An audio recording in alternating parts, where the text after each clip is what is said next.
هەموو ڕۆژێک لە هەرێمی کوردستان توشبوو بە کۆرۆنا زیاد دەکات. تەندروستی داوا لە هاوڵاتیان دەکات دەمامکەکانیان ببەستن و لە قەرەباڵخی دوور بکەونەوە. پزیشکێکی نەخۆشخانەی شەید تایر عەلی والیبەک دەڵێت پێشتر کە پشکنینمان دەکرد دەگەڕاین بۆی بزانین چەند توشبوومان هەیە، بەڵام ئێستا ڕێژەکە هێندە بەرزە عکس بۆتەوە بۆ کەسانە دەگەڕێین کە توش نەبوون. ئەتوانم بڵە مانگی دووسێ کە پشکنینمان دەکرد لە ژماری بۆ نمونە ڕێژێک بڵێمە 100 پشکنین ناگەڕێم زین دانەیەک دوانمان هەیە پۆزیتیڤ. ئێستا عکس بۆتەوە 100 پشکنینەکەی نەڵێن بەشک میشاڵە 10 دانە 15 دانی نێگەتیڤ بێت.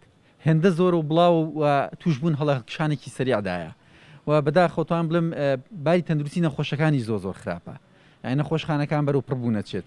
ئێمە بەڕاستی پابەندەبوونی هاوڵاتیە، خۆ تۆ قینا تەندروستیشی خۆی کردووە ڕێنمای ڕاگەاند نەکان، بەڵام کە تۆ هاوڵاتی پەیبند نەبێ هەموو شتێک هەڵەوە شوێنێتەوانێ. دەمامک بەستن بەڕاستی زۆر گرنگە. من لەم چەند ڕۆژە خۆم چوومەتە ناو مارکێتێکەوانێت تێبینیم کە دوو کەس ناو مارکێتەکە ئەکۆکی کە هاتوون بۆ شتکردین، بۆیە ئەو ماسکە دەتپارێزێ. نەخۆشخانەکان جێگەیان نەماوە بۆ وەرگرتنی نەخۆش.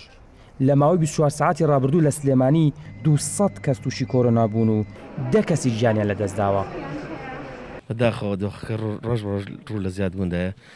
ئێمە لەو نەخۆشخانە تەختی نەخۆشەکانمان فول بێدین، ینی هەمووی نەخۆشی لەسرە، ینی توانای وەرگرتنی نەخۆشمان نەمابە. مەسە سلێمانی هەمووی زۆربەی زۆری بڵێن لە سا 80 زیاتریشی توش بووە. یەکێمی ئەوانەش مەسە زۆری ئەڵگری ڤایرۆسەکە نیشانیان نییە، جۆنیان بە ڕێنمایەکان و پابند نابێ بینەوە کەمامە نابەسێ، تێگەی ئەچێتە ناو کەسوکاری خۆیەوە، چێتە ناو خەڵکەوە مەسەمان هەمووی توژەکە.